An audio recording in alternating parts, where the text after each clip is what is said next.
اگر آپ تھوڑا سا بھی غور کریں تو آپ پر حقیقت روز روشن کی طرح منکشف ہو جائے گی، اور اب تک تو ہر لحاظ سے حقیقت منکشف ہو جانی چاہیے۔ یہ جو کچھ بھی کر رہے ہیں، کیا انہیں اس سے کچھ حاصل ہوگا سوائے ہلاکت کے؟ پھر آگے ناظرین، بے مقصد کام کے پیچھے پڑنا۔ تو ناظرین، آج انسان جو کچھ بھی کر رہے ہیں، کیا دنیا میں آنے کا مقصد یہی تھا؟ اگر نہیں تو پھر کیا آج پوری دنیا کے انسان مجموعی طور پر بے مقصد کاموں کے پیچھے نہیں پڑے ہوئے؟ اس حوالے سے بھی حقیقت آپ کے سامنے ہے۔ کسی شے کا غلط استعمال کرنا۔ تو ناظرین غور کریں، کیا آج اللہ کی تمام آیات جو کہ مخلوقات ہیں، تمام کی تمام اشیاء کا غلط استعمال نہیں کیا جا رہا؟ انہیں مس یوز نہیں کیا جا رہا؟ اللہ سبحانہ وتعالی نے انہیں جن مقاصد کے لیے استعمال کیا، کیا ان کے خلاف اور مقاصد کے لیے استعمال نہیں کیا جا رہا؟ یہ حقائق بھی آپ کے سامنے ہیں۔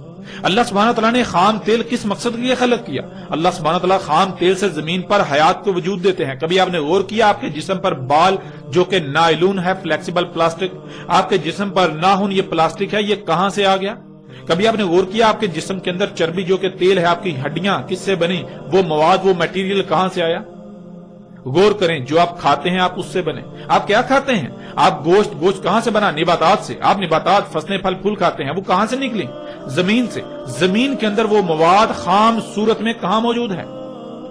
زمین کے اندر اس کو اللہ سبحانہ وتعالی نے خام تیل کی صورت میں، جسے اللہ سبحانہ نے قرآن میں بار بار 3 کہا، کالے رنگ کا کیچڑ، وہ زمین کے اندر رکھ دیا۔ تو غور کرے، کیا اس 3 کو، کالے رنگ کے کیچڑ کو جسے آپ آج خام تیل کہتے ہیں، اس کا غلط استعمال نہیں کیا جا رہا؟ اس طرح اللہ سبحانہ نے جو قوتیں اس دنیا میں بچھائی تھیں، جو قوتیں اس زمین کا، دنیا کا نظام چلا رہی ہیں، جنہیں اللہ سبحانہ نے قرآن میں ملائکہ کہا اور آج آپ انہیں سگنلز کا نام دیتے ہیں، کیا ان کا غلط استعمال نہیں کیا جا رہا؟ کیا آج اللہ کی تمام مخلوقات کا غلط استعمال نہیں کیا جا رہا؟ حقیقت ہر لحاظ سے آپ کے سامنے ہے۔ پھر آگے ناظرین، حساس اور نازک اشیاء اور معاملات میں چھیڑ چھاڑ کرنا۔ تو ناظرین غور کریں، زمین و آسمان اور جو کچھ بھی ان میں ہے، یہ سب کیا انتہائی حساس ترین اشیاء اور معاملات نہیں ہیں؟ اور کیا آج مجموعی طور پر پوری دنیا کے انسان اللہ کی اس انتہائی حساس ترین، پیچیدہ ترین مشین زمین اور اس کے گرد گیسوں کی 7 تہ در تہ پرتوں اور جو کچھ بھی ان میں ہے، ان میں چھیڑ چھاڑ نہیں کر رہے، ان میں بگاڑ پیدا نہیں کر رہے، ان میں خرابیاں نہیں کر رہے؟ حقیقت ہر لحاظ سے آپ کے بالکل سامنے ہے۔ فطرت میں چھیڑ چھاڑ کر کے اسے رد عمل پر مجبور کرنا۔ تو ناظرین، کیا آج پوری دنیا کے انسان فطرت میں چھیڑ چھاڑ نہیں کر رہے؟ ذرا غور تو کریں، خود کو ڈاکٹر کہلوانے والے کیا کر رہے ہیں؟ یہ میڈیکل انڈسٹری کیا کر رہی ہے؟ فطرت میں چھیڑ چھاڑ، اللہ کی مخلوقات کی چیر پھاڑ، ان میں پنگے لے رہے ہیں، تحقیق کے نام پر فساد در فساد کر رہے ہیں۔ تو پھر کیا فطرت رد عمل ظاہر کرنے پر مجبور نہیں ہوگی؟ کیا فطرت رد عمل ظاہر نہیں کرے گی؟ حقیقت آپ کے سامنے ہے۔ کیوں نہیں؟ بلکہ آپ یہ سب آج اپنی آنکھوں سے دیکھ رہے ہیں۔ جس قدر میڈیکل کا شعبہ بڑھتا جا رہا ہے، اس قدر طرح طرح کی بیماریاں بھی بڑھتی چلی جا رہی ہیں۔ انجینئرز کو لے لیں، وہ کیا کر رہے ہیں؟ وہ فطرت میں چھیڑ چھاڑ کر کے فطرت کو رد عمل پر مجبور کر رہے ہیں۔ کیا وہ ایسا نہیں کر رہے؟ ذرا غور تو کریں، پہاڑوں کو کاٹ رہے ہیں، پہاڑوں کو، اللہ کی زمین پر خلق کردہ رواسیوں کو ان کے مقامات سے ہٹا رہے ہیں، ان میں لمبی لمبی سرنگیں کھود رہے ہیں، اور پھر اپنی رواسیاں زمین پر ڈیزائن اور خلق کر رہے ہیں۔ تو کیا اس سے زمین کا توازن برقرار رہے گا؟ اللہ سبحانہ وتعالی نے تو قرآن میں بار بار یہ بات واضح کر دی کہ اس نے زمین پر جو رواسیاں، یعنی جو بلند جگہیں، جو چوٹیاں ہیں، ان سے زمین کا بیلنس کیا تاکہ زلزلے نہ آئیں۔ تو یہ انجینئرز کیا کر رہے ہیں؟ ذرا غور تو کریں، کیا یہ اللہ کے قائم کردہ توازن کو بگاڑ نہیں رہے؟ اور پھر یہ جو بلند و بانگ عمارتیں خلق کر رہے ہیں، یہ جو ان کی رواسیاں ہیں، کیا ان سے مزید زمین کا توازن نہیں بگڑ رہا؟ ناظرین ذرا غور تو کریں، تو کیا پھر زلزلے نہیں آئیں گے؟ کیوں نہیں؟ جب فطرت میں چھیڑ چھاڑ کر کے اس کو رد عمل پر مجبور کیا جائے گا تو فطرت رد عمل کا اظہار نہ کرے؟ ایسا کیسے ہو سکتا ہے؟ اور کیا یہ سب آج آپ اپنی آنکھوں سے پوری دنیا میں ہوتا ہوا نہیں دیکھ رہے؟ آج یہ سب اپنی آنکھوں سے آپ ہوتا ہوا دیکھ رہے ہیں۔ اس کے علاوہ ناظرین جتنے بھی شعبے ہیں، جو لوگ بھی ترقی کے نام پر جو اعمال کر رہے ہیں وہ کیا کر رہے ہیں، اگر آپ تھوڑا سا بھی غور کریں گے تو حقیقت ہر لحاظ سے کھل کر آپ کے سامنے ہے۔ پھر آگے ناظرین غیر سنجیدہ ہونا، تو ناظرین غور کریں کہ آج کسی میں سنجیدگی ہے؟ اگر کوئی سنجیدہ ہوتا ہے تو وہ چیختا ہے، چلاتا ہے کہ یہ سب نہ کرو۔ اگر کوئی سنجیدہ ہوتا تو جب وہ اپنے اعمال کا رد عمل دیکھتا تو فوراً باز آ جاتا اور دوسروں کو بھی متنبہ کرتا، لیکن کیا کہیں پر کوئی سنجیدگی نظر آتی ہے؟ نہیں، ہرگز نہیں، بالکل نہیں۔ پھر آگے ناظرین کھیل کود، فضول کاموں میں وقت کا ضیاع۔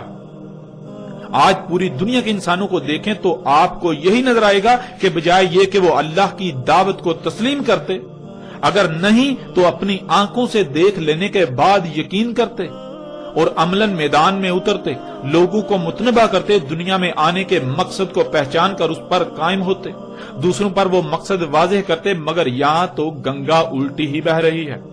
ہر کوئی کھیل کود میں مصروف ہے، کہیں پر کرکٹ تو کہیں پر ہاکی، کہیں پر فٹ بال تو کہیں پر کوئی اور گیم۔ اس طرح کھیلوں کی بھرمار ہے اور ہر کوئی کھیل کود میں مصروف ہے۔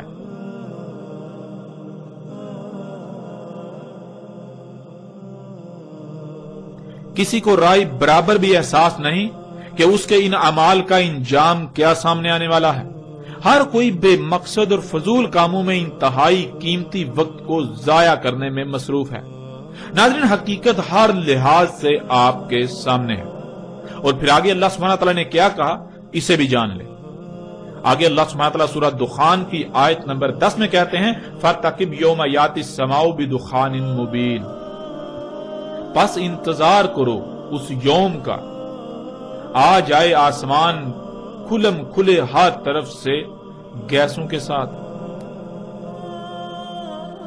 یعنی جب نہ صرف تم پر ہر لحاظ سے حق واضح کر دیا بلکہ تم وہ سب اپنی آنکھوں سے ہوتا ہوا بھی دیکھ چکے، اس کے باوجود تم یلعبون ہی کر رہے ہو، یعنی وہی سب کرتے ہو، فطرت میں چھیڑ چھاڑ کرتے ہو، فطرت میں تبدیلیاں، اللہ کی خلق میں تبدیلیاں، فضول کاموں میں وقت کا ضیاع، فطرت میں پنگے لینے سے جو تمہارے سامنے آیا اسی کے پیچھے ہو لیے، اور ترقی کے نام پر فساد کرتے جا رہے ہو۔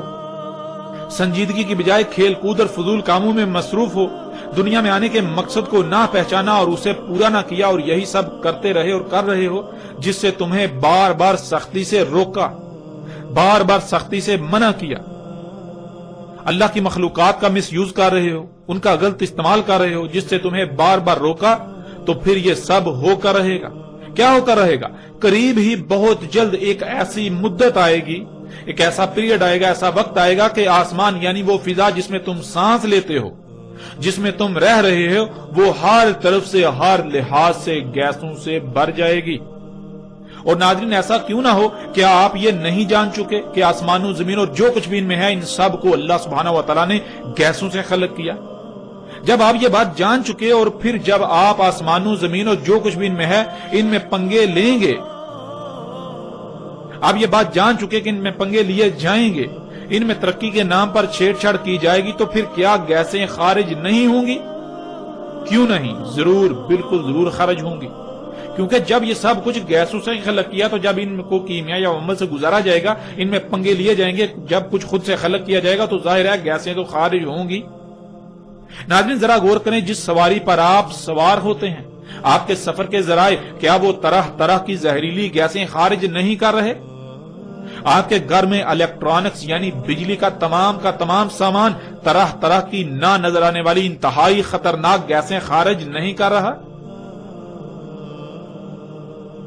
وہ آپ کا ٹی وی ہو یا کمپیوٹر، وہ آپ کی فریج ہو یا اے سی، یہاں تک کہ آپ کی جیب یا آپ کے ہاتھ میں موجود موبائل، ہر شے طرح طرح کی زہریلی گیسیں خارج کر رہی ہے۔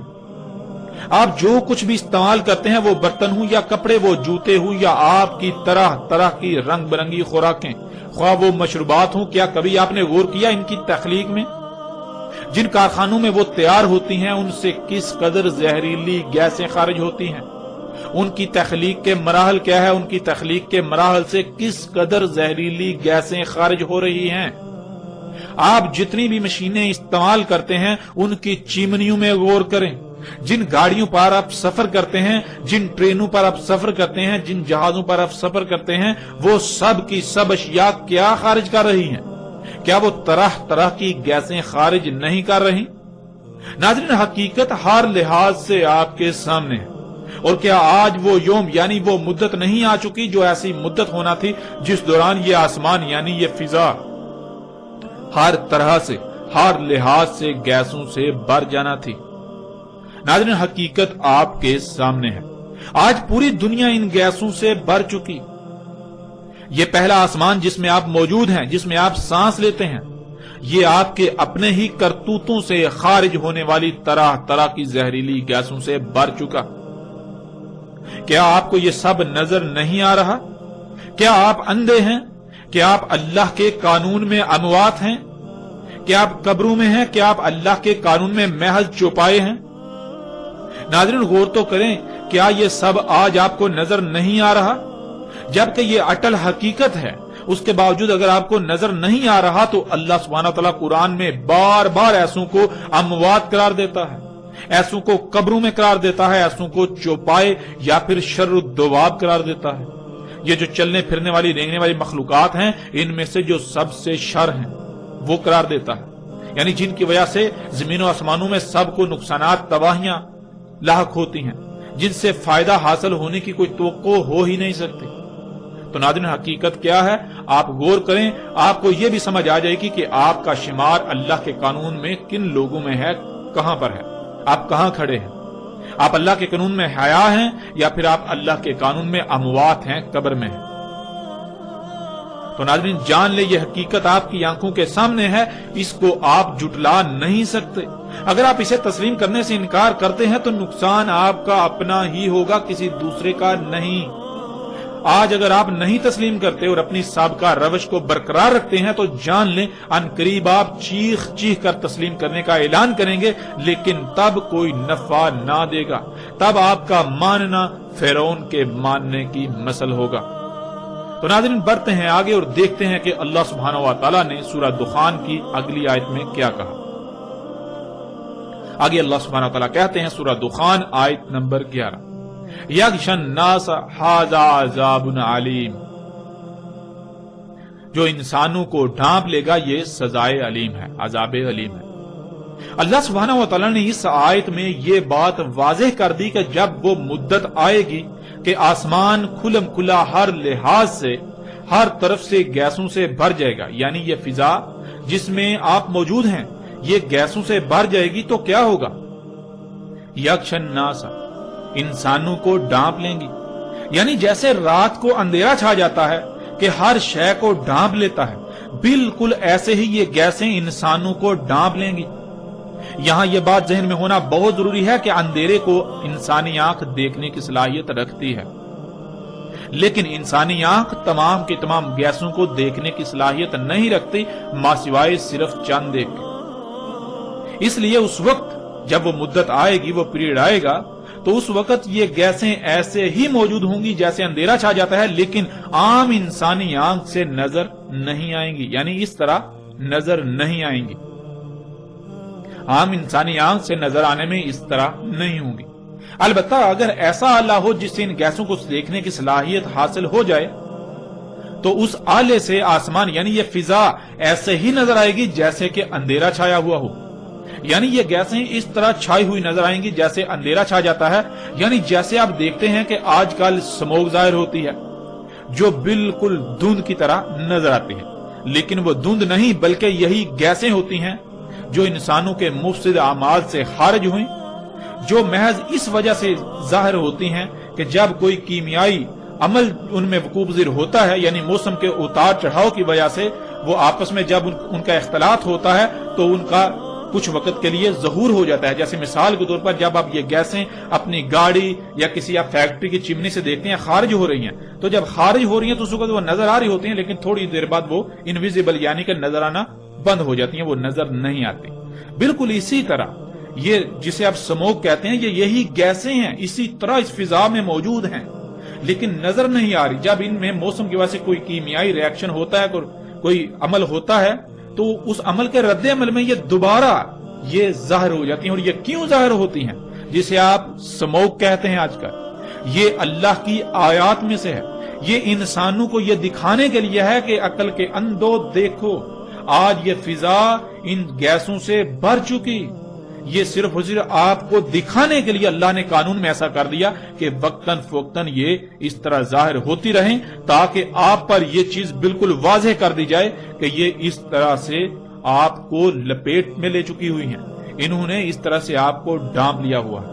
تو ناظرین، جب دنیا میں یہ حالت ہو جائے گی تب اس وقت اللہ انسانوں سے کلام کرتے ہوئے یہ کہہ رہا ہے، ھذا عذاب علیم، یہ عذاب علیم ہے.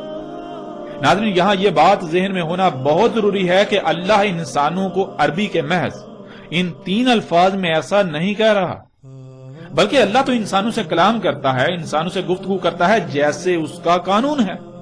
اور اللہ کا قانون یہ ہے کہ اللہ انسان چونکہ بشر ہیں تو انہی میں سے کسی بشر کا انتخاب کرتا ہے، اور اس کے ذریعے سے یعنی اس بشر کے ذریعے سے اللہ انسانوں سے انہی کی زبان میں کلام کرتا ہے، گفتگو کرتا ہے. تو جب دنیا میں یہ وقت آ گیا کہ یہ فضا ہر طرف سے کھلم کھلا گیسوں سے بھر چکی، جو کہ انسانوں کے اپنے ہی مفسد اعمال کی وجہ سے ہوا، اور وہ گیسیں انسانوں کے لیے عذاب علیم یعنی ان کے اپنے ہی مفسد اعمال کی سزا بن جائیں گی، تو اس وقت اللہ اپنے کسی عبد بشر یعنی اپنے کسی غلام بشر کے ذریعے انسانوں سے کھول کھول کر یہ کہہ رہا ہے، انسانوں سے کلام کر رہا ہے کہ یہ تمہارے اپنے ہی برے اعمال کی سزا ہے تمہارے لیے.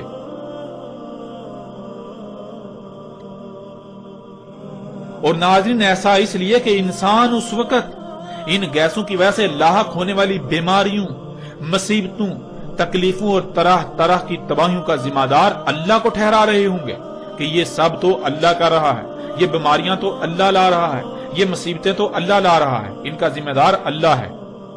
آج اگر بیماریاں بڑھ گئیں تو اللہ یہ بیماریاں لا رہا ہے، یعنی اپنے مفسد اعمال کے رد عمل کا ذمہ دار اللہ کو ٹھہرا رہا ہوگا. لیکن اس وقت اللہ اپنے ایک غلام کے ذریعے، ایک بشر غلام کے ذریعے انسانوں سے یہ کہہ رہا ہوگا کہ یہ سب اللہ نہیں کر رہا، اللہ ظالم نہیں ہے، اللہ ظلم نہیں کرتا، اللہ پر بہتان عظیم مت باندھو، یہ سب تمہارے اپنے مفسد اعمال کے نتائج ہیں، یہ سب کا سب اسی فساد کا اظہار ہے جو تم نے آج تک اپنے ہاتھوں سے کیا. اس لیے اللہ پر الزام تراشی مت کرو، اپنے کیے ہوئے فساد کے اظہار کی ذمہ داری اللہ پر مت تھوپو. اللہ سبحان ہے، اللہ اس سے پاک ہے کہ وہ کوئی ایسا کام کرے جس سے فساد ہو، جس سے تباہی آئے. اللہ فرط نہیں کرتا، اللہ نے جو کچھ بھی خلق کیا سب کچھ کامل پرفیکٹ خلق کیا، وہ عیبدار خلق نہیں کرتا، وہ نقائص و خامیوں والا خلق نہیں کرتا، وہ سبحان ہے. آج جو خرابیاں تمہیں زمین و آسمانوں میں نظر آ رہی ہیں ان سب کا ذمہ دار تم انسان ہو، ان سب کے ذمہ دار تم بذات خود انسان ہو. یہ سب تمہارے اپنے ہی ہاتھوں سے کیے ہوئے کرتوتوں کا نتیجہ ہے، وہ کرتوت جنہیں تم آج تک ترقی کا نام دے رہے ہو، اس کے باوجود کہ تم پر سب کچھ ہر لحاظ سے کھول کھول کر واضح کیا جا چکا. تو ناظرین غور کریں، کیا آج یہ دخان، یہ گیسیں عذاب علیم نہیں بن چکی؟ اور پھر غور کریں، آج یہ مذہبی طبقہ، جب ان سے پوچھا جائے تو کیا یہ مذہبی طبقہ یہی نہیں کہتا اور انسانوں کی اکثریت یہی نہیں کہہ رہی کہ یہ بیماریاں، یہ تکلیفیں، یہ مصیبتیں، یہ طوفان، یہ آندیاں، یہ تباہیاں اللہ لا رہا ہے، یہ سونامی اللہ لا رہا ہے، ان کا ذمہ دار اللہ ہے؟ کیا یہ سب ایسا نہیں کہہ رہے؟ ایک طرف ان کی ذمہ داری اللہ پر ڈالتے ہیں اور دوسری طرف قرآن میں کیا پڑھتے ہیں؟ اللہ سبحان ہے. دن رات زبان سے رٹے لگاتے ہیں، اللہ سبحان ہے، اللہ سبحان ہے، اللہ سبحان ہے. کس سے اللہ سبحان ہے؟ ایک طرف قرآن میں اللہ یہ کہتا ہے کہ اللہ نے فرط نہیں کیا، اللہ نے جو کچھ بھی خلق کیا بالکل پرفیکٹ خلق کیا، اس میں کوئی خامیاں نہیں چھوڑی، اللہ خلق کرتے ہوئے کچھ بھول نہیں گیا تھا. اور دوسری طرف جب یہ تباہیاں آئیں تو اس کا ذمہ دار اللہ کو ٹھہراتے ہیں. کیوں؟ اتنا بڑا بہتان اللہ سبحانہ وتعالی کی ذات پر انہیں کس نے یہ اختیار دیا؟ کیا کبھی انہوں نے غور و فکر کیا کہ یہ اللہ سبحانہ وتعالی کی ذات پر کس قدر بہتان عظیم باندھ رہے ہیں؟ اپنے اعمال اپنے کرتوتوں کا ذمہ دار اللہ کو ٹھہرا رہے ہیں؟ کیا کبھی انہوں نے غور و فکر کیا؟ اور ناظرین غور کریں کہ آج یہ گیسیں عذاب علیم نہیں بن چکے؟ ان گیسوں کی وجہ سے ہر سال لاکھوں کی تعداد میں اموات، اور شاید ہی کوئی ایک بھی انسان ایسا ہو جو ان گیسوں کی وجہ سے متاثر نہ ہو، بلکہ ہر کوئی ان گیسوں کی وجہ سے طرح طرح کی بیماریوں کا شکار ہوئے۔ ان گیسوں کی وجہ سے موسموں کا نظام درہم برہم ہو چکا، جن سے آندیاں، طوفان اور بے وقت بارشیں ہو رہی ہیں، اور پھر سیلاب آ رہے ہیں۔ ان سیلاب کی وجہ سے طرح طرح کی تباہیوں کا انسانوں کو سامنا ہے، وباؤں، بیماریوں کا سامنا ہے۔ ان گیسوں کی وجہ سے آسمان پھٹ کر اس میں سوراخ ہو چکا، جس کی وجہ سے سورج سے خارج ہونے والی خطرناک ترین لہریں زمین پر آ رہی ہیں، جن کو آسمان کی وہ تیر زمین پر آنے سے روکتی تھی، انہیں واپس دوبارہ خلا میں بھیج دیتی تھی، اور ان کی وجہ سے درجہ حرارت دن بدن بڑھتا چلا جا رہا ہے۔ موسموں کا نظام درہم برہم ہو چکا، گرمی کی شدت میں دن بدن اضافہ ہوتا چلا جا رہا ہے، اور پھر اس گرمی سے طرح طرح کی بیماریوں اور ہلاکتوں میں اضافہ ہوتا جا رہا ہے۔ ایسے ہی جیسے جیسے آپ غور کرتے جائیں تو نہ ختم ہونے والی ہلاکتوں اور تباہیوں کی فہرست بنتی چلی جائے گی، جو انسانوں کو صرف اور صرف انہی گیسوں کی وجہ سے ہر طرف سے آج گھیرے ہوئے ہیں۔ ناظرین، یہ ہے ان دخان یعنی ان گیسوں کا عذاب علیم، یعنی انسانوں کے مفسد اعمال کے بھیانک رد عمل، جو کہ ان مفسد اعمال کی سزا ہیں۔ تو ناظرین غور کریں، کیا آج یہ سب حقائق آپ کے سامنے نہیں ہیں؟ ذرا غور تو کریں۔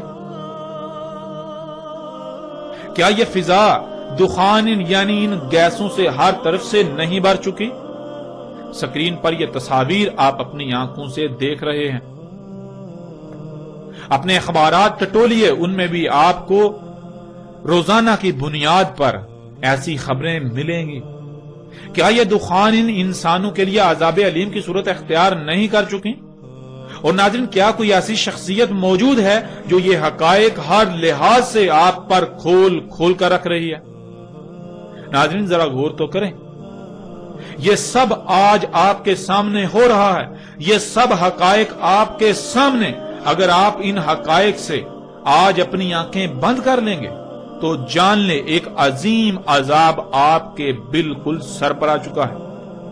آج بے شک آپ کو ادراک نہیں ہو پا رہا، مگر جلد ہی جیسے ہی اس عذاب عظیم کو اپنی آنکھوں سے دیکھیں گے تو تب آپ کو ادراک ہو جائے گا۔ لیکن تب کیا فائدہ؟ تب تو بڑے بڑے رب ہونے کے دعوے دار بھی تسلیم کرنے پر مجبور ہو جاتے ہیں۔ تب تو فرعون بھی مجبور ہو گیا تھا، تو پھر آپ کیا شے ہیں؟ اور پھر کیا تب تسلیم کرنا کوئی نفع دے گا؟ یہ حقیقت بھی آپ کے سامنے ہے۔ ناظرین، ان قریب بالکل وہی ہونے والا ہے جو قوم نوح کے ساتھ ہوا، اور قوم نوح کے ساتھ کیا ہوا یہ آپ جانتے ہیں۔ ان قریب وہ ہونے والا ہے جو قوم عاد اور قوم سمود کے ساتھ ہوا۔ قوم عاد اور قوم سمود کے ساتھ کیا ہوا؟ قوم عاد اور قوم سمود القاریہ یعنی ایٹمی بموں کی لپیٹ میں آئے، ایٹمی تباہیوں کی لپیٹ میں آئے، ایٹمی بموں کی جنگوں کی لپیٹ میں آئے، اور انہوں نے ایٹمی بموں نے ان کو صفحہ ہستی سے مٹا دیا، اور وہ آج ہونے والا ہے۔ اور یہ تباہی، یہ عذاب عظیم بہت جلد آپ کے سامنے آنے والا ہے۔ ہلاکت آپ کے سر پر آ چکی، ان قریب آپ اسے اپنی آنکھوں سے دیکھیں گے۔